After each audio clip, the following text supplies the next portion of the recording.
Ladies and gentlemen, please rise. Announcing the arrival of Professor Dr. Zanaria binti Abdullah, Dean of Faculty of Science, as our chairman for this afternoon, and Professor Dr. Zulqarnain Mohamed from the Institute of Biological Sciences, Faculty of Science, University of Malaya.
Universiti Malaya, kebanggaan kita semua, bertambah para ilmuwan di berbagai lapangan.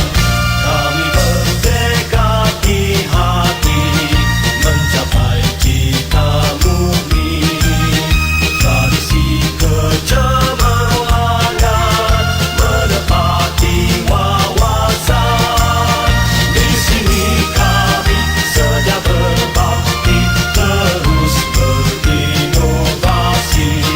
Kami harapan generasi muda, teras nusa dan bangsa. Varsity kesayanganku, sungguh banyak jasamu membentuk insan mulia, berilmu berbudaya. Di sini kami sedia berbakti, terus berinovasi. Kami harapan generasi muda, teras nusa dan bangsa. Varsity kesayanganku, sungguh banyak jasamu membentuk insan mulia, berilmu berbudaya.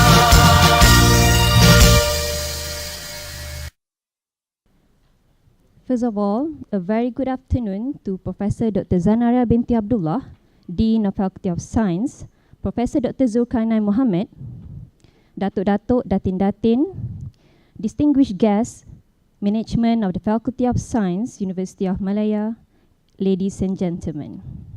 Welcome to the inaugural lecture by Professor Dr. Zulqarnain Mohamed entitled Finding Answers in DNA.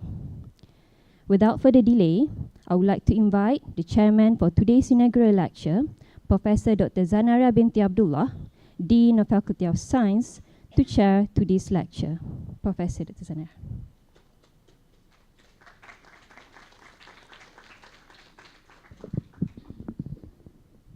Terima kasih pengerusi majlis. Assalamualaikum warahmatullahi wabarakatuh. Salam sejahtera. Salam satu Malaysia. Professor Dr. Zulqarnain Mohamed. Professor Zulqarnain had his early education at Sultan Alam Shah II Primary School and then went to the Malay College Kuala Kangsar from 82 to 1986. He then enrolled in Asasi Science Hayat for 2 years before joining the Faculty of Science in 1989. He majored in genetics, and soon after graduating, he joined then genetics department as a tutor. Towards the end of 94, he was then awarded the SLAP scholarship to pursue his PhD at the University of Aberdeen, Scotland. After completing his PhD in 1999, he began his career as a lecturer in the Genetics Division, Institute of Biological Science. At the beginning of his research career, he was active with Malaysian Society for Molecular Biology and Biotechnology, and he became its president from 2003 to 2007. He was promoted to associate professor in December 2003. It was during this time that he was selected as a British Council Higher Education Link Scholar for a research attachment at the University of Leicester, UK.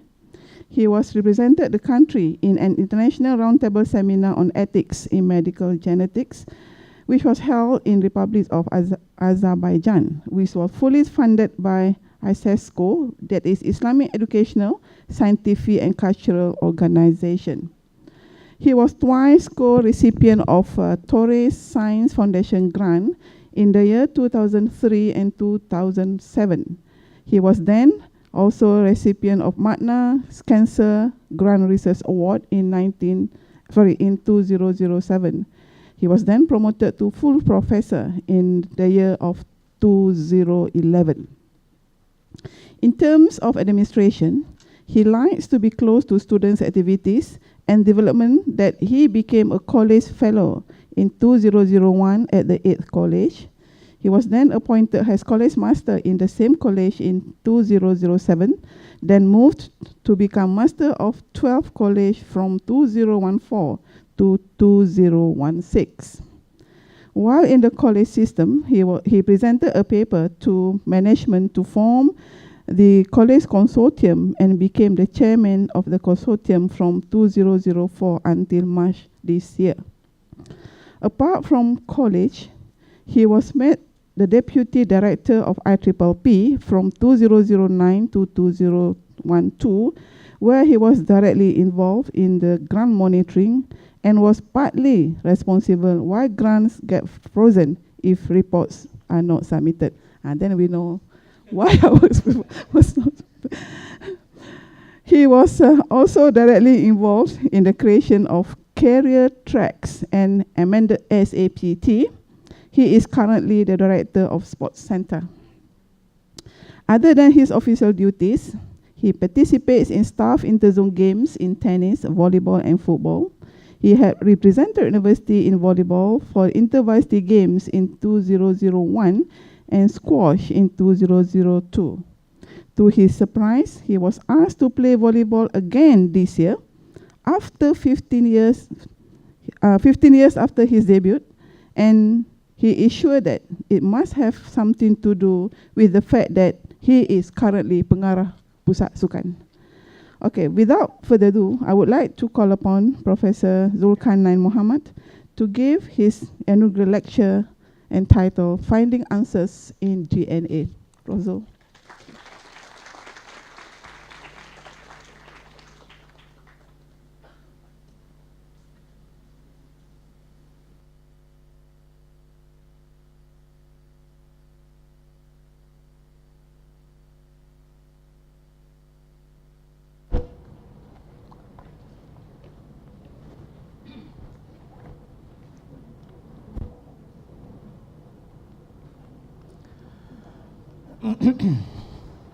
Bismillahirrahmanirrahim. Assalamualaikum warahmatullahi wabarakatuh and salam sejahtera.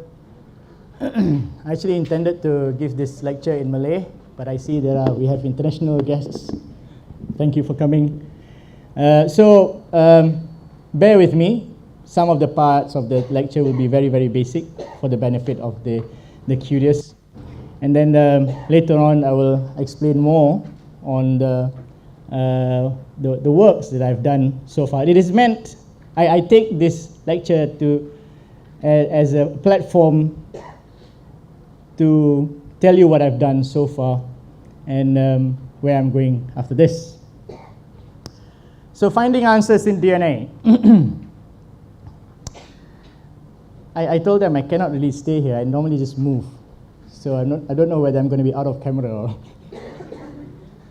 But anyway, so this is basic molecular biology 101. The human, in human we have cells. We are made up of cells. We have, 40 trillion cells. You see different papers, they say differently, 128 cells to 20 trillion, and some say as low as 20. But we are made up of cells. And in each cells we have chromosomes, all right?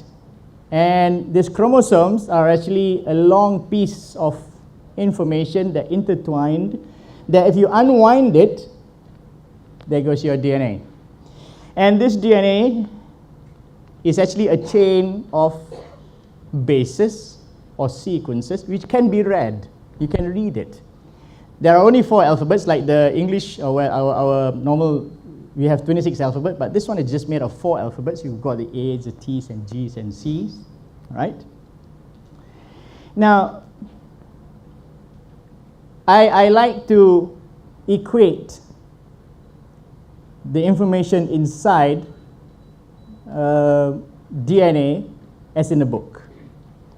All right? It's a special book, but I'll tell you later. But basically, the words that are encrypted inside the chromosome is like a book. In humans, we have 46 chromosomes, 26 pairs of chromosomes.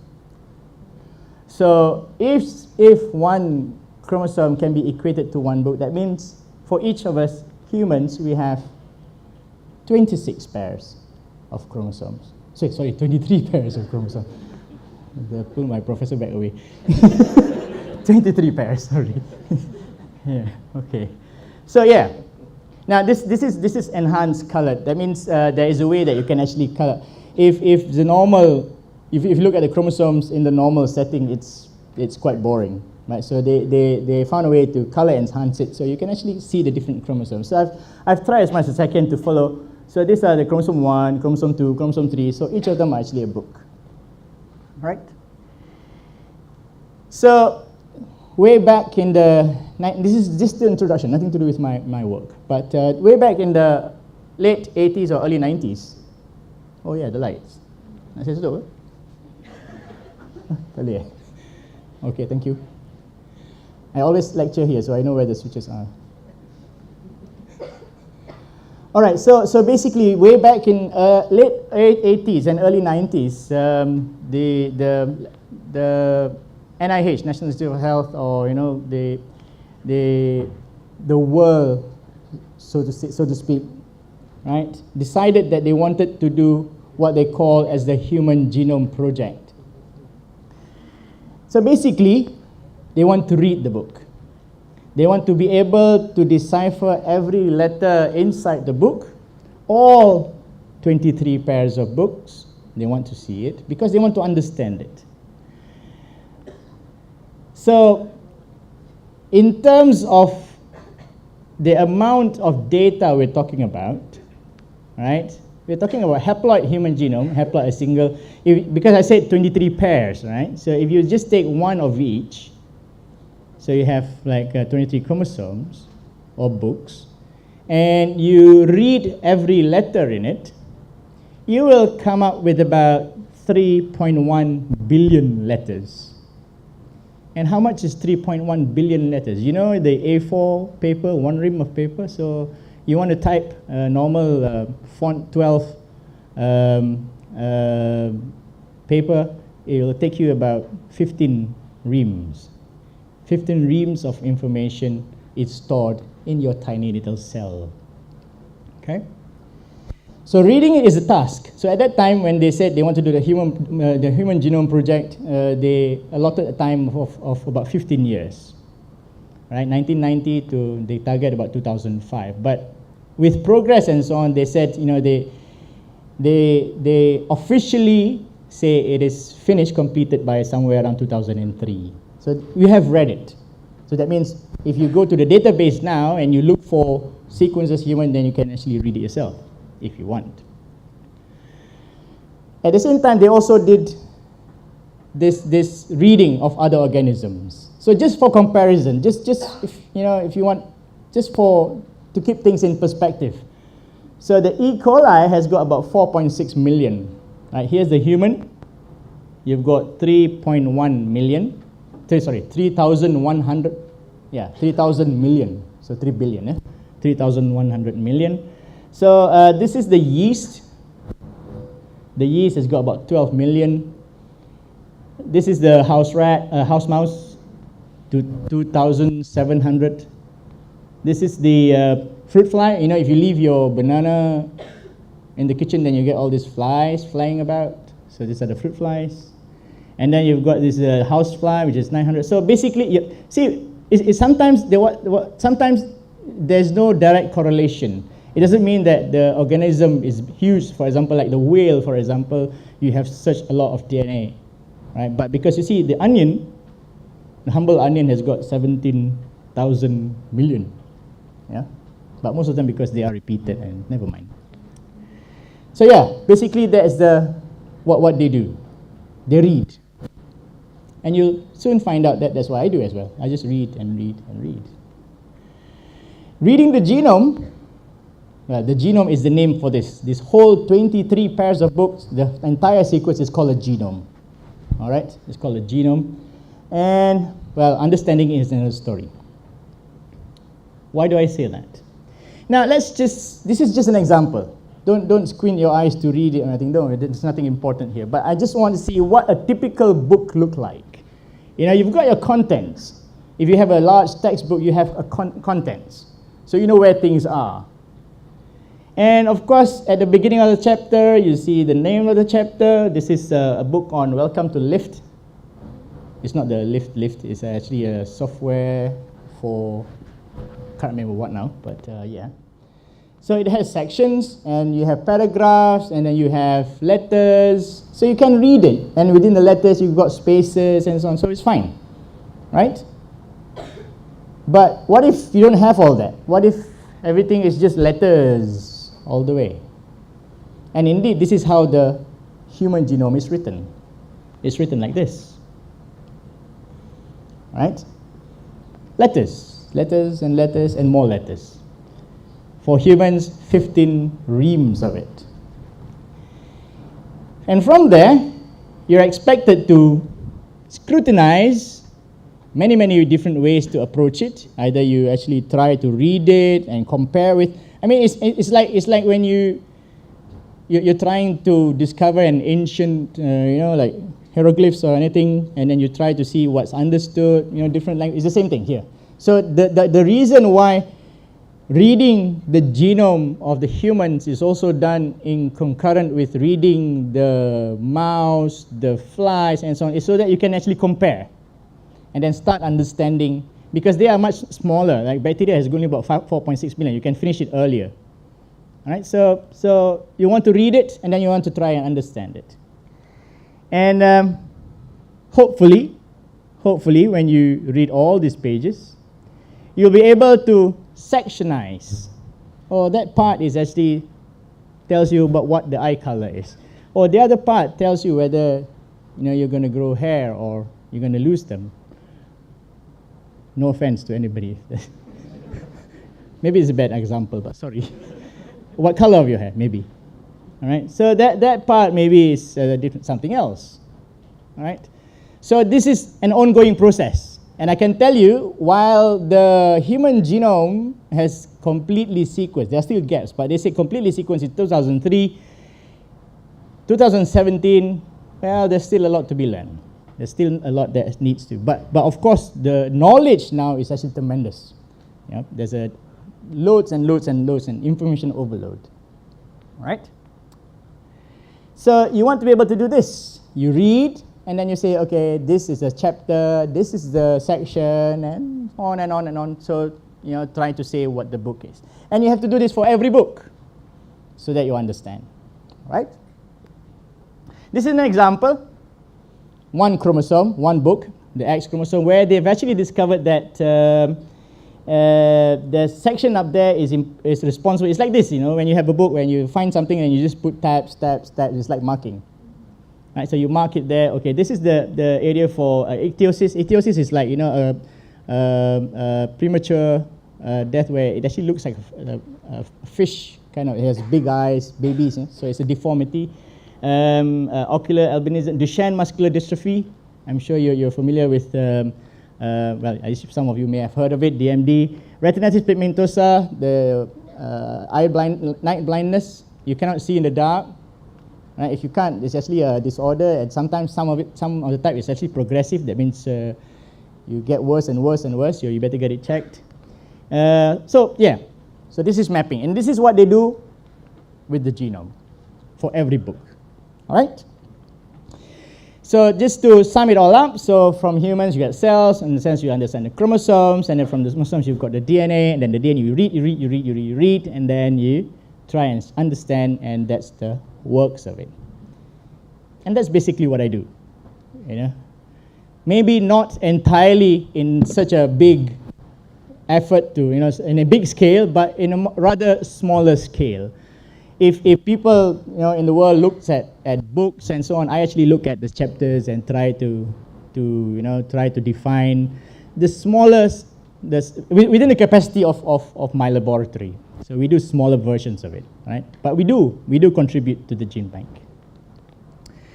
So then, now we are moving on to whatever I did for my PhD. My PhD work began when they were just in the first phase. So now, remember I said the sequencing of the genome started at late 80s, early 90s. This is when I was doing my PhD. So you can imagine, they took 15 years to complete the genome. You can imagine at the time, the amount of data available at that time wasn't really a lot.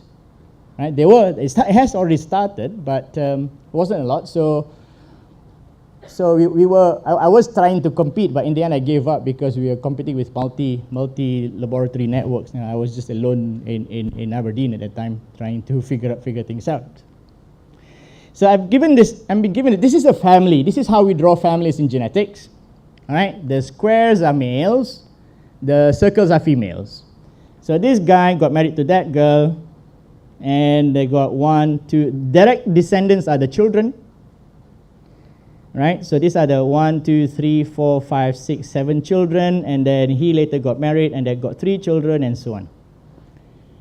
Only the squares denote males, circle denote females. But why is it filled and some of it black and white?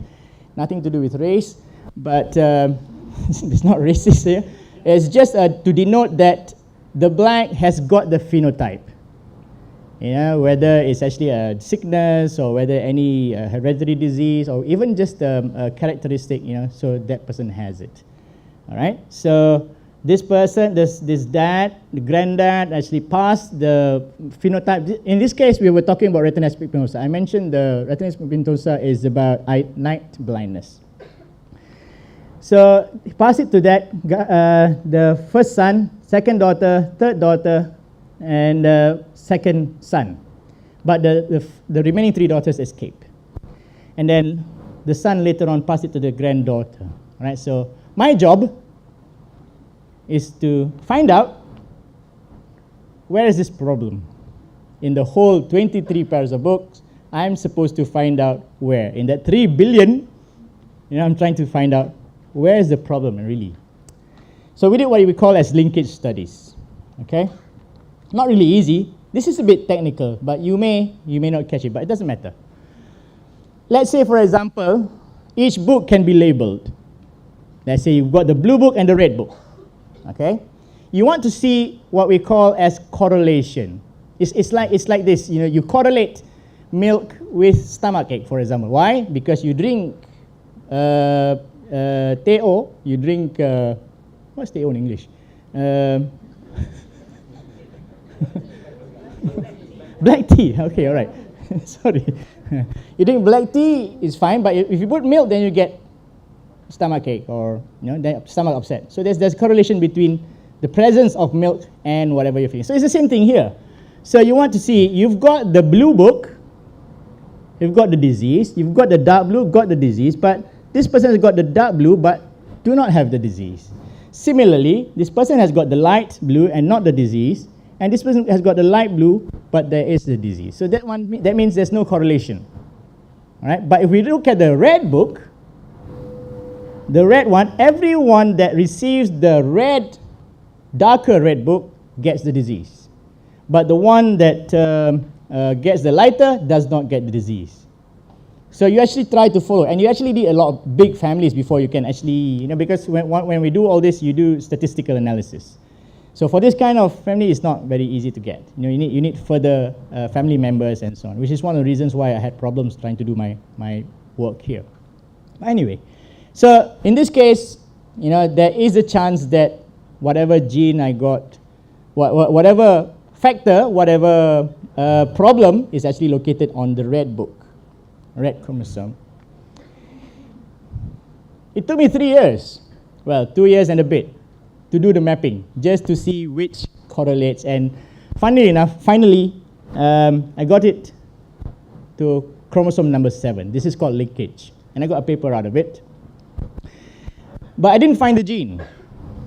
I was feeling quite bad, but after I came back and only realized that they actually found the gene 8 or 6 years later. And the group that found the gene was actually my examiners, right? So collaborators and examiners, so that's fine. So it's not that bad. So it's actually tough at that time to actually do genetics, studying genetics. So it was quite bad. When I came back, I did this work on colorectal cancer. It's the same thing. It's a family, right? Now, if there is a line across, that means it's passed away. All right? So you've got a bigger family here. So some of them has got the colorectal cancer, and then some of them has not. But different from my earlier task. Earlier task was to find which book. But this one, they already know which book. They already know which section. They know the gene. It's the APC gene. Right? So what is my job? What I want to do? What do I want to find in the DNA? I want to look for what is wrong with it. It's like copy editing. It's like me checking your thesis. As an examiner, you look for mistakes here and there. Well, of course, here you've got softwares to do it. I wish that I had softwares to check thesis, but you don't. But yeah, this is what you do. You copy edit. You look for it, and then you compare. If you have a comparison, what's good and what's bad, and then you try and pinpoint every little letter that you read to see whether there's any difference or not. This is an example of what kind of mutations. Okay, the genome, the DNA, is read in multiples of 3s. This is an example, but it's like a reading frame. If it starts, it doesn't stop until the end. It has to read 3 by 3 by 3 by 3. It doesn't have, this is how it reads. So basically, if the original strand says the fat cat ate the rat, a mutation is where there is something changed. For example, the B has changed to an S. So instead of a bad fat cat, it becomes a sad fat cat. And then sometimes additional changes in other places. For example, the sad doesn't eat the rat, but the bat. These are substitution, changes. Sometimes there are deletions, that means removal. If this AD, I remove this AD out, then it starts to read the, we can't really actually see any of this, hear anything. Right? It doesn't mean anything. Same thing if you actually put something, and these are all things that can occur within in the genome, right? Insertions, deletions. So again, what I need to do was to look at the book and check. So this is the book of the patient, this is the book of the healthy individuals, and then I compare, right? It's not an easy task. Of course, you've got computers nowadays, makes it a bit easier, but then software is just a software. You need to put your brain to it. So this is an example. I don't know whether you can see this, but this reading from one of the patients. If you can see that, you know, this, the normal, I think this is the normal patient. So this original sequence here is a GC, but for some reason that GC has been changed to an A. This is one example of mutation, as a substitution. And then the other, this one is just change I think the T, or the here's got 4 T's, it's got 5 T's. Yeah, so these are some of the changes that you can see. All right. And these are some of the papers. This is a paper that's gone out. This is we found this just recently, and we're hoping to get it published. One is one on intron retention. One mutation actually leaves the intron right there. The other one is a novel mutation in another gene, Malaysian. It's a glycogen storage group, glycogen storage diseases. So it's, you know when you eat glucose. You have glucose, you have extra, it gets stored by into glycogen, and if you need the energy, you break down the glycogen again. So the system in the body cannot do that anymore. So you have less energy, or you cannot break it down efficiently. So these are some of the problems. Now this slide just needs to remind me what are the things that I'm going to talk about. Okay, so that's one.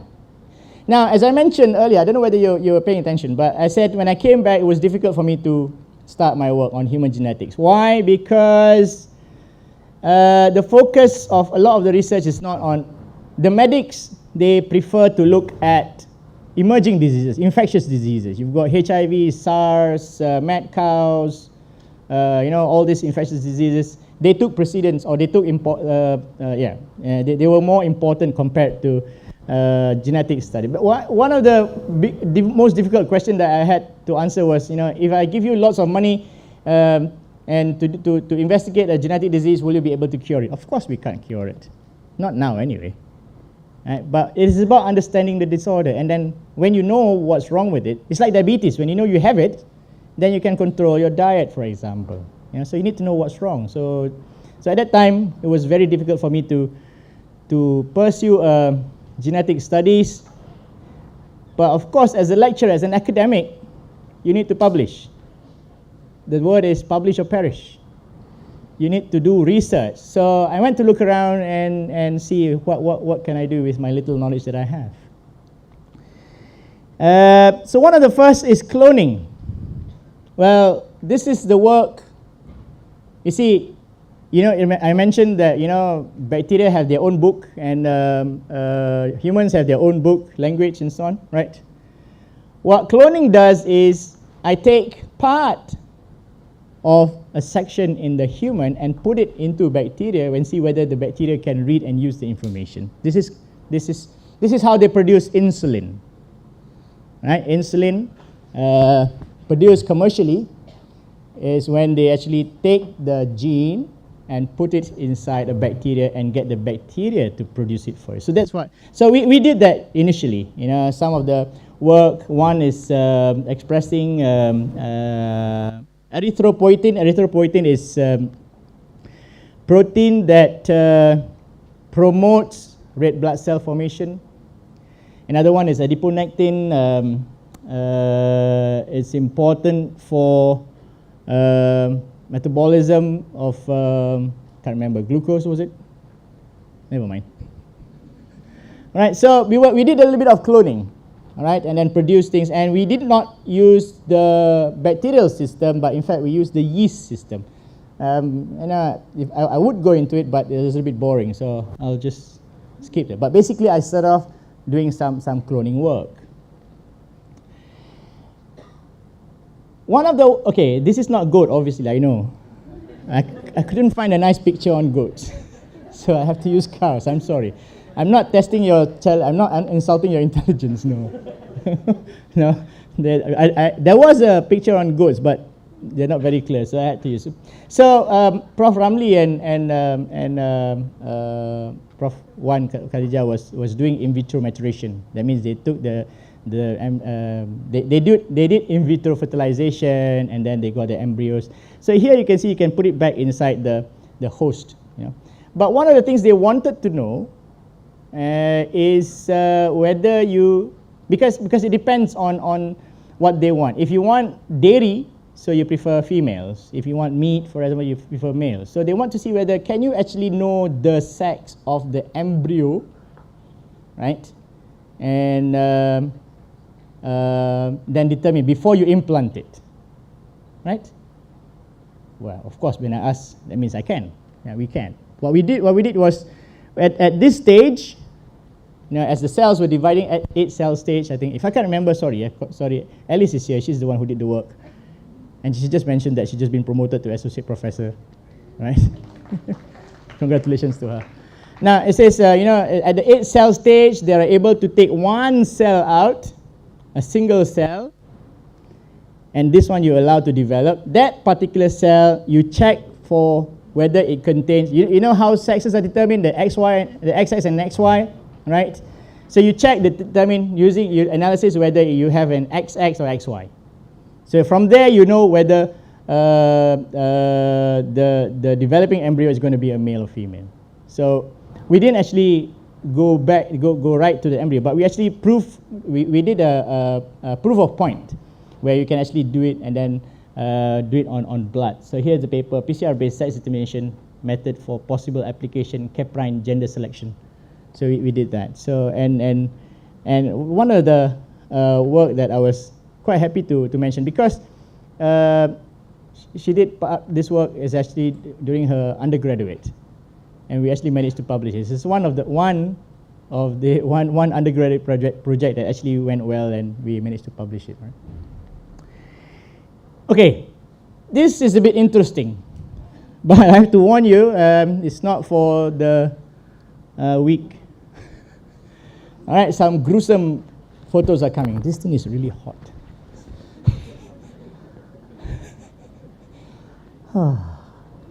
Right. Okay, it's not that bad. I don't know whether you can see. Can you hear me? You still can hear me. So this is a pig, a baby pig. It was sick. So anyway, we took the, what we did was we had a cage, and then we allow it to, we want to see the decomposition stages, right? So day 1, day 2, day 3, day 4, 5, 6, 7, habis. You know, it's finished. Why are we interested in this? Because there is, it says up here, forensically important flies. Now you see here, the interest is this. When there is a corpse, right? Maybe in the field, or, you know, as dying carcasses or dead carcasses, you'll see all the maggots coming in, or all the flies coming in. One of the things that the police wants to do is to tell what you call as the post-mortem interval, the time of death. But as the body decomposes, normally, this comes from the police themselves, after 72 hours, they don't really know. You know, they can't really tell already. They know, oh, it's more than 72 hours, that's it. But we found that, well, not we found, the scientific community found that as the body decomposes, different types of insects will get attracted. So if you find a body and you can identify the insects, then probably you know, because what some of the insects does is that they lay their eggs, and then they have a life cycle.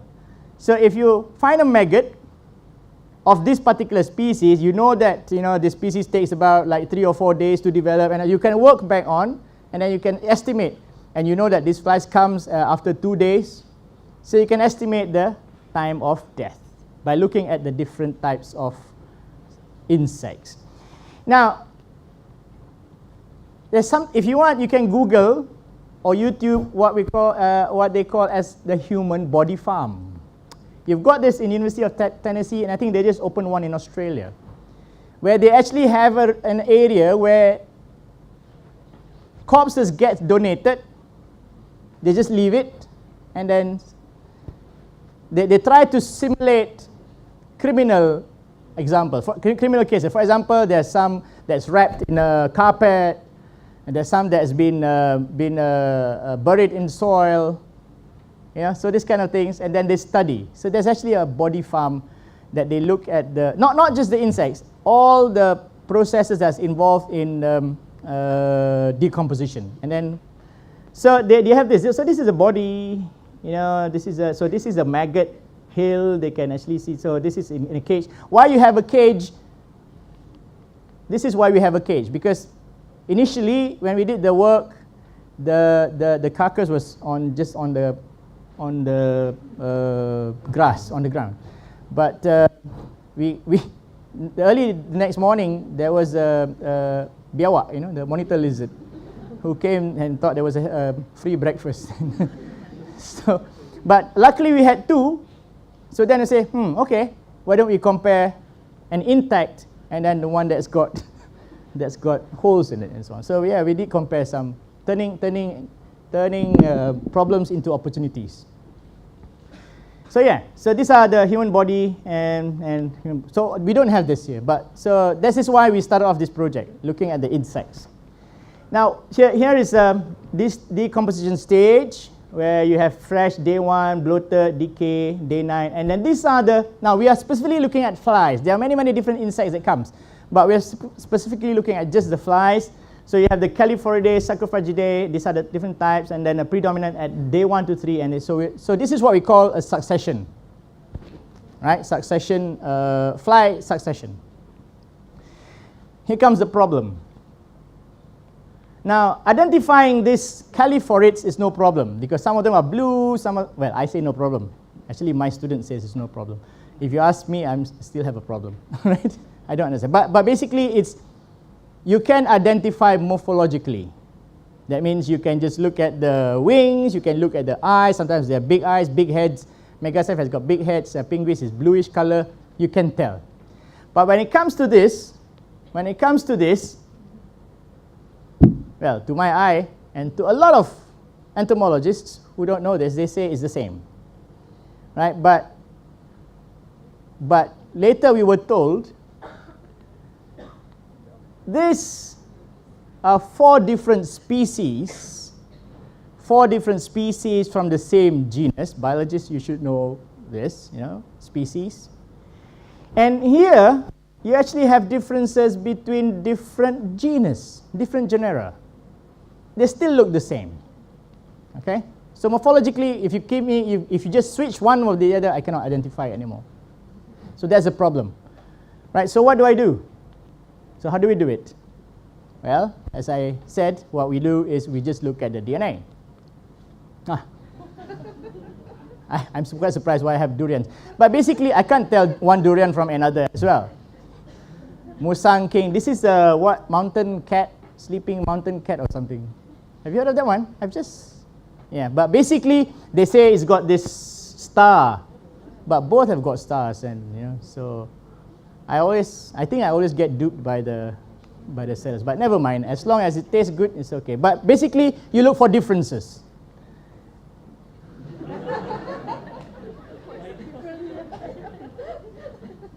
Now, in humans, you know, when yours and mine, our DNAs are quite similar, 99.9%.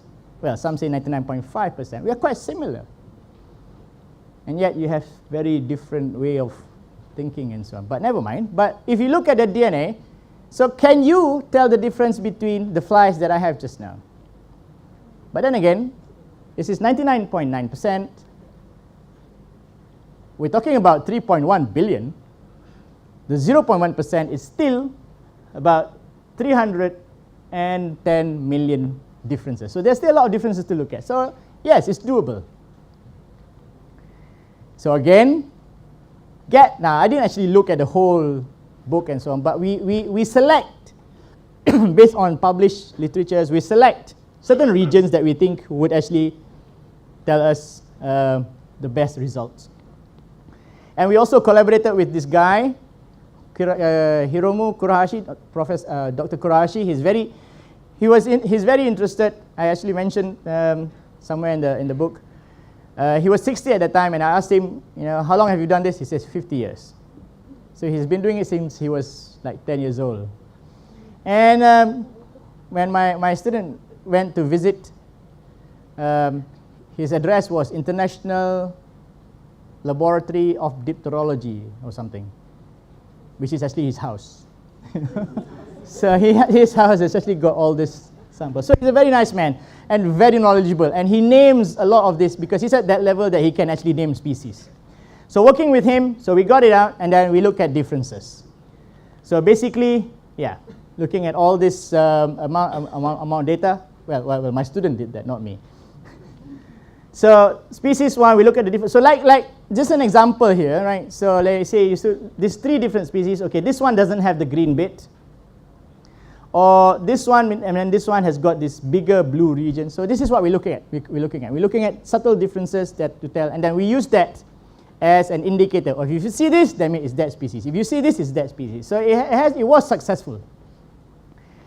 In fact, we have data, and then we have submitted data in the data bank for at least 40 different species of. So this work was. We started off small, and it turned out very, very big, and we were quite happy. And these are some of the papers. We managed to get one in Forensic Science International, DNA-based characterization, and then this is some of the papers. They actually worked after that. Kurashi and Siuhua, they actually got new genus, and so on. So it's been very, very useful and helpful. So much so that, right, because he has named so many species, running out of names, they actually decided that they name one of the species after me. Specific epithet is named after Professor Zulqarnain, so it's called Bocheriska zuli. I would have liked Zul QE or something, but never mind. Right, so I was very grateful. I was very honored. Another entomologist in UKM, Bahrain Omar, has also got Parasarcophaga omari. So because this guy named species and he's running out of names, so kind enough to use my name. The same kind of work we did for different species identification. So I won't mention everything. So we did slow loris. Slow loris is actually worth mentioning because it's not identification that we did. What we did for slow loris, there was a baby, the mother died. The next day, this guy who did this work found that the female was nursing the baby. So there's some sort of an adoption. So it came to me and I said, I don't believe it. Go get some DNA sample, and then we took the sample, and indeed, they're both females. So indeed, it was shown that we were able to show that the baby is not the same lineage as the mother. So it's actually an adoption, which is very interesting. We did some work with Gamat in the USM. This is banana nematodes that we work. Dr. Sharifah did her work. Some respite. Now these pictures are not mine. They are from the web, and probably they are, because if you want pictures of DNA, yes, I have. But some of these pictures I just did them last night. So I just give you an example of what we do, right? So mosquitoes, anopheles. This is another big work. We are collaborating with Manchester anyway. So ladybird, this is with an Iraqi planaria. This one we started off but didn't work well because they keep dying. We got the samples from Batu caves, and we had to take water from the caves and then tried to, make it grow, but it just decided not to die, not to live. Okay, so yeah, some of them successful, some of them not. But yeah, as we look and more on the DNA, it's not that bad. Used to be lots and lots of data. Now we have computers, but we still need to be very careful. Sorry. So what's next? I've got a friend in UMT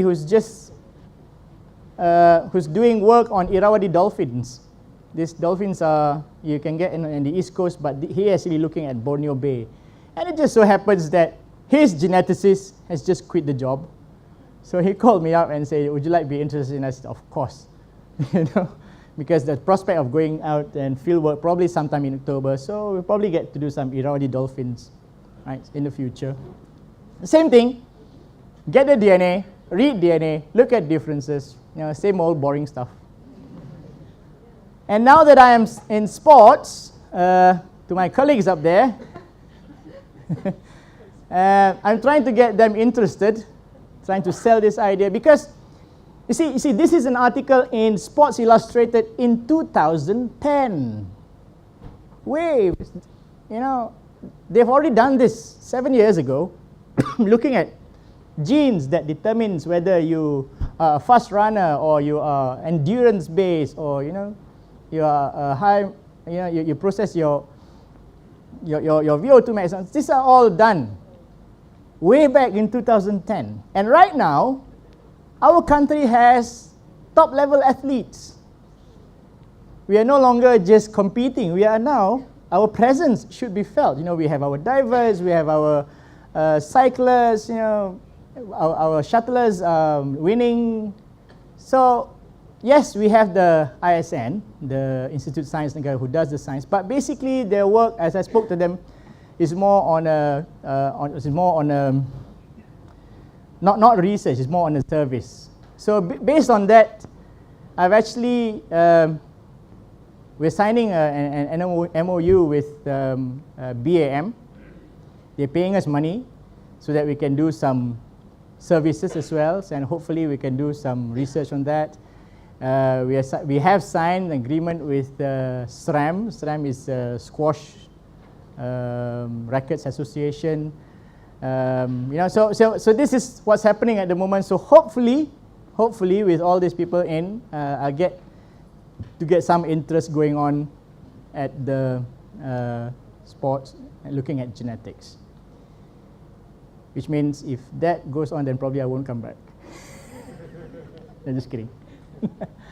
All right, my acknowledgement. I'd like to thank again my family. They've been instrumental. Thank you very much, my lovely family.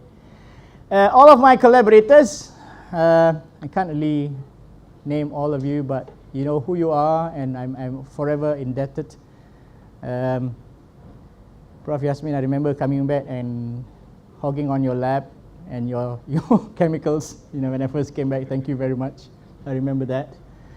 These are my postgrads. Sally did the biotech work on erythropoietin. Pah did the nematodes. Siwa was the one that did a lot of the forensic flies. Hussein is here. He did the adiponectin cloning on biotech. Nora Shikin, she is now she's a professor, I think, in UITM medical school. She's teaching my daughter.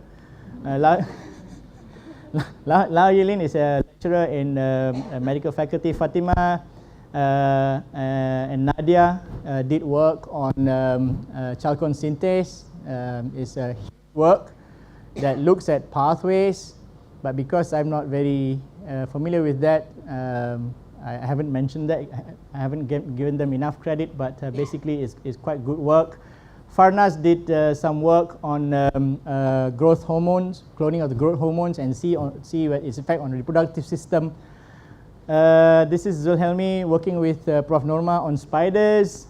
Ili and Amira, where's Amira? Ili and Amira actually worked on genetic diseases, disorders. So they are both writing up at the moment, waiting for me to read up their thesis. Nadia I have mentioned, Haslinda. These are the few students that I started off working. Saoyo was my first master's student who did the colorectal cancer work. Alice is here. She was the one who did the goat sexing. Jitsin is here also, working with, he did the molecular analysis of the mosquitoes. Fikri, I don't know what you do. I'm just kidding.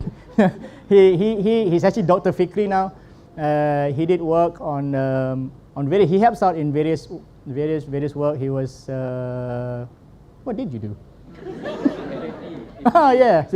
He was. No, we are too close. Sorry. So he was also with the colorectal cancer. Shuhada did oil palm. Atika did what was it? Bees. No, wasps. Taufik is a student of Dr. Sharifah and myself doing nematodes. Amira Fairuz doing chalcone synthase. Ayuni was our graduate. She's now a police ASP. ASP or DSP? Yeah. But she came and did a master's on still using flies, but instead of using DNA, we're trying to map out the wing pattern and see whether they can use computer softwares just to determine that. Yvonne is here doing chalcone isomerase. Sakina and Nabil is working with Hussein. They're doing some looking for antivirals and cloning and stuff. So it's really diverse. I find it very difficult to when people ask me, what's your field? So I say, well, looking at DNA. So finding answers in DNA. All the students, undergrads, masters, interns who have contributed. Special thanks to Sally. Right? She's been with me right from the undergrads. She's been there. I think, I couldn't have done a lot without her. She practically runs everything, and with her, I'm able to do other things. Right, thank you very much, Sally. I'm hiring her again, though not paying as much because I don't have money. Sally, all right. My daughter did these drawings. Raihana, Intan did this too, this painting and this sketch, while Jasmine, baby, did this lovely flower. All right. Thank you, Sarah, for driving my mother here. Atira just came back all the way. She's actually in Southampton campus, Johor. She came back all the way to listen to me talk.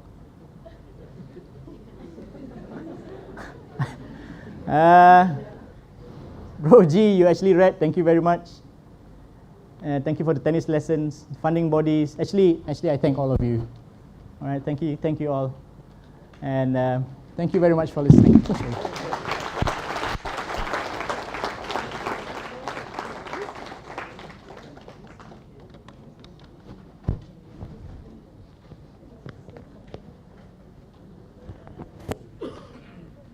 Thank you very much, Professor Dr. Zulqarnain.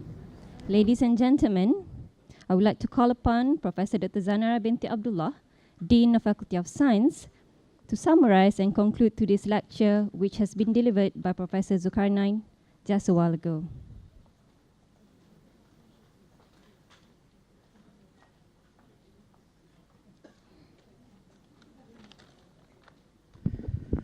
Okay, thank you. I think Prof. Zulq deserves another round of applause. Okay. Okay, thank you, Prof. Zulq, for a very, I would say, very inspiring talk. I left biology 40 years ago, so it's going to be a hard time for me to summarize this talk. Anyway, I'll try my best. Okay, Prof. Zulq has brought us through his lecture from the basic of genetics to people like me, from cells to chromosomes to DNA, and then understanding of genome. I think I'm correct. And then he went into his research, and I would say from Aberdeen to As we all know, he was trained in human molecular genetics, but it has not stopped him from venturing into various other research topics, as we just listened just now, from mosquitoes to flies to goats. Maybe he can give me some answers on the problems of goats that we have in Jelebu. Asyik mati je. And then, insyaAllah, to dolphins soon, or ongoing, and also into sports science research. Congratulations, Prof. Okay, in the face of adversity, experiencing difficulties in trying to remove his research career due to the apparent lack of opportunity to conduct research in human genetics, he has made a decision to create his own opportunities by doing research in other areas and venture into unfamiliar territories. What was almost important was the fact that even when he was not familiar with the research, he made sure that what he did was real research questions. His decision to take on this challenge has proven to be rewarding, producing postgraduates and earning quality publications. And I think I am right to say that he is the only human geneticist that has a fly species named after him. I hope I'm correct. Okay. I believe that many of us are inspired by his lecture, and I hope that we learn something special today, although we might have a different background. It is to me. Perhaps to take home message is also clearly written in his last sentence of his book on page 424. The possibilities of doing research is really endless. It is really up to each of every one of us to take on the necessary actions to determine the course of our academic and research careers. With that, I conclude Prof. Zul's inaugural lecture, and let us all, once again, thank you to Prof. Zul Q in our usual way. Thank you, Prof. Assalamualaikum warahmatullahi wabarakatuh.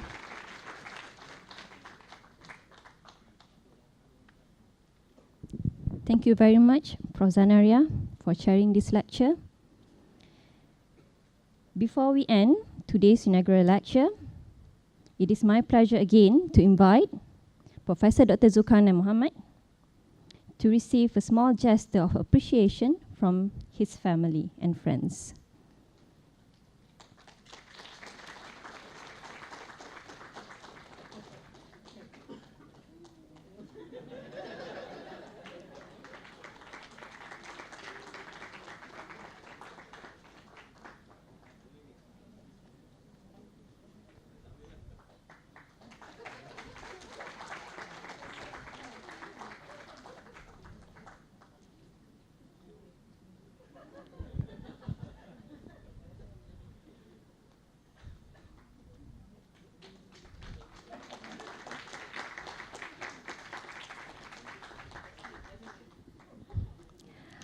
I would like to take this opportunity to thank the management of the Faculty of Science, Corporate Communication Office, students and staff of University of Malaya, as well as all distinguished guests who have made time to be part of this lecture. With this, we have reached to the end of the inaugural lecture.